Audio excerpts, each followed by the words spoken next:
If you're over 50 and you love to go to the gym, there are 3 things you should do before every workout.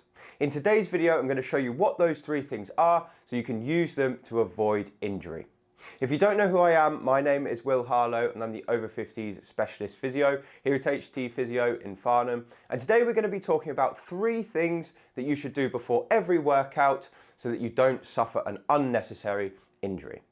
Now, if you're over 50 and you're a gym goer, first of all, I've got so much respect for you. You're doing such a good thing for your body. You're getting strong, you're getting mobile, and research has shown you're increasing your life and health span. So well done. But if you're of that age group, we have to take a couple of things into consideration to make sure you stay safe while you do so. Now, it's a proven fact that as we get older, we run a higher risk of injury. So making sure we protect our bodies when we go to the gym over the age of 50 is vital. Now, in this video, what I've done is I've recognized the 3 most common injuries that I see people over 50 get from their gym workouts and devised an exercise to help you avoid each one. So let's have a look at the exercises. Before I show you them, it's important to note these exercises are not suitable for everyone. Make sure you get checked out by your healthcare professional first just to make sure they're suitable for you, and they shouldn't be used to replace any advice you get from your doctor. Anyway, let's have a look at the exercises now. One of the most common gym injuries for over 50s to suffer are problems to the rotator cuff. Now, the rotator cuff is a group of 4 small muscles that live in the shoulder, and its job is to keep our arm in its socket when we lift it away from our side. Now, as we get older, the tendons that make up the rotator cuff can lose their integrity and be prone to tearing and other injuries. So it's vital that we keep the rotator cuff strong in order to prevent gym injuries to the shoulder. Now, some of the most common exercises that can lead to rotator cuff problems are things like the bench press or the shoulder press or the pull downs. Things like that can all lead to stress on the structure if it's not strong. So what we're going to do is we're going to work on an exercise that you can do before your workouts to warm up the rotator cuff so it's ready and in action as soon as we need it. So the exercise is quite simple. We just need a resistance band. I'm going to show you how to do it now. So I've got my resistance band. I don't want a very strong one because the rotator cuff can be quite weak when we isolate it, but we want it to be long enough so that we can drape it on the floor. Now, if we're going to be warming up our right hand side, what I'd recommend is you step on the band with your opposite foot. So you're stepping on it with your left foot like this. The next thing we're going to do is we're just going to bring the band up like this. So the elbow is out to the side. And the reason we do that is because it instantly switches on those 4 muscles in the rotator cuff. Then the movement we're going to do is very, very simple. We're just going to rotate our shoulder and lift our hand backwards as if we're trying to take our hand behind us, and then slowly rotate back down like this. Now, I like to have my other hand on my tummy just to check that my core is engaged as well. So you should feel your tummy button slightly come back in towards your spine, and then the movement should be slow and controlled. And I like to use a resistance band because you get a consistent line of force, if you like, going through the movement as you rotate the arm. Now, this is such a good exercise to warm up a shoulder. I do this exercise before I work on my chest or my shoulders or on my arms, basically anything where I'm going to be using my upper body, because I've got a history of shoulder issues as well. So keeping my rotator cuff strong is vital. Now, the reason we're doing this before a workout is because it works off a premise called priming. And priming is basically like warming up the muscle that you want to work during a set. And if I was to just go straight into the gym and do some shoulder press or some bench press, I'd be using my chest muscles, but my rotator cuff wouldn't be activating as much as it should. And because it isn't being worked as it was designed, it's at a higher risk of injury, and that is where I'm going to get problems. Contrast that to warming up the rotator cuff first. It's going to start off at 100% effort when I start working, and that is going to help it to protect my shoulder better. So I've just swapped over here. So to work my left side, I've got the band on my right foot, and again, I'm just rotating like this and keeping my elbow as the pivot point. So you can see here that my elbow pivots, but it doesn't drop. And it's my hand that is rotating behind me like that.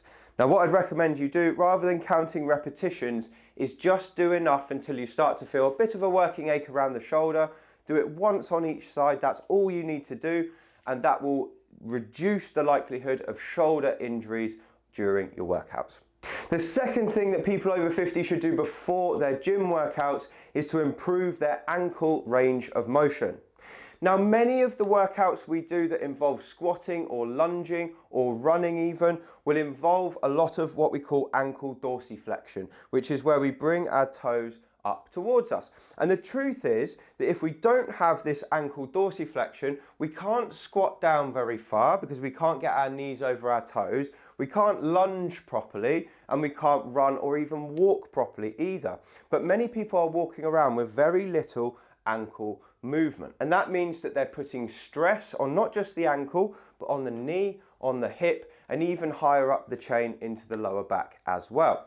Now there's an easy way to improve your ankle range of motion, and this is particularly important for people who squat because it's such an important area of the body when we squat.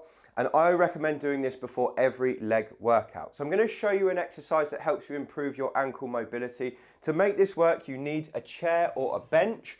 I'm going to use this one here. And what we're going to do is we're going to put the leg to be worked on up onto the chair or the bench like this. So we should have roughly a 90-degree angle here and a 90-degree angle here. All we're going to do is put two hands on the knee that's rested up on the chair, and then bring our knee over our toes like this, making sure we keep this heel down on the chair. Now, if you are able to get as far as I can here, you should start to feel a stretch coming down the bottom of the calf. So that is the soleus muscle that's stretching. And what I would do is I'd go into the stretch and then back out, and into the stretch and back out. And what we're doing is two things. We're first of all stretching the muscle, but we're second of all mobilizing the joint.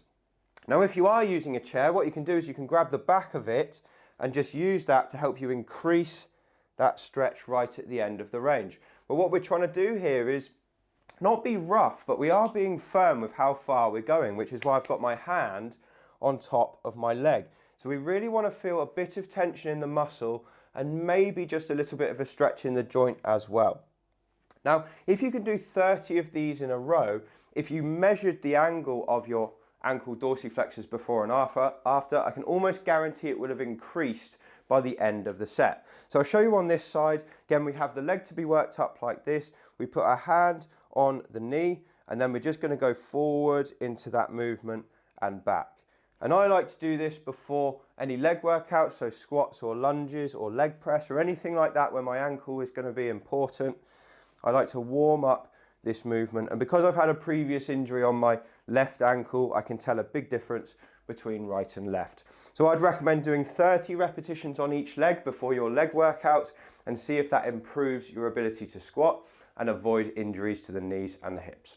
Another common problem for people over 50 in the gym is back pain. And we get back pain for a number of different reasons, but one of the big causes of back pain in the gym is a lack of activity in the core and a lack of activity in the glutes. So in this exercise, I'm going to show you how to activate your core and your glutes before you start squatting or deadlifting or moving around in the gym, and it should help you protect from a back injury. But before I show you the exercise, I just wanted to say that 88% of people who watch these videos have not yet subscribed to the channel. So if that's you, go down, hit the subscribe button. It's totally free, and then you'll be the first to hear about our videos when they come out.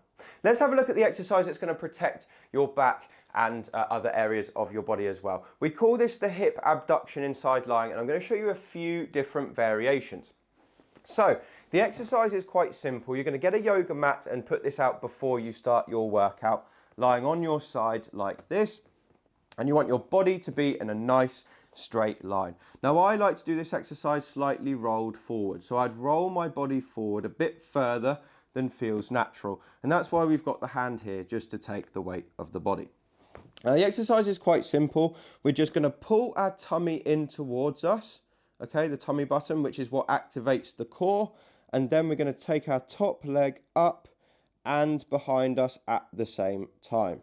Now we only want to take it so far as to feel the area below the belt line activating, but not so far that we feel the area above the belt line activating.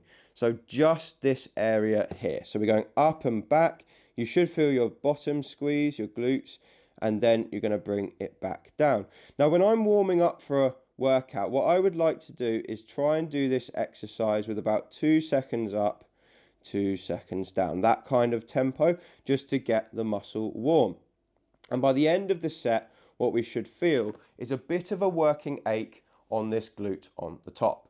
Now, if you feel that you could do 15, 20, 25 of these without feeling anything, I'll show you how to activate the glutes even more. So what we're going to do is stay in the same position. We're going to bring the leg up to the maximum, okay, so to where we feel the squeeze. And instead of bringing it down, we're now just going to do little circles. So we should be trying to do circles in one direction of the clock, and then we can go the opposite way. And I promise you, if you didn't feel it on the first one, you'll feel it on this one. So we're holding that contraction, not so far that we can feel it in our lower backs. When you start to get that working ache, you bring it back down. I'm going to show you on the other side so you can visualize what's happening in the other leg as well. So the setup is exactly the same. The body's straight. We come forward into our body here. We pull the tummy button in.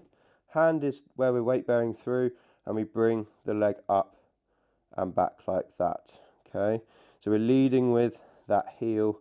The heel should be the highest point, slightly higher than the toes, and that's the simple variation of the movement. And if we want to make it a bit harder, we bring it up to the top and then start to do little circles. I have to work hard not to let my back kick in when I do that.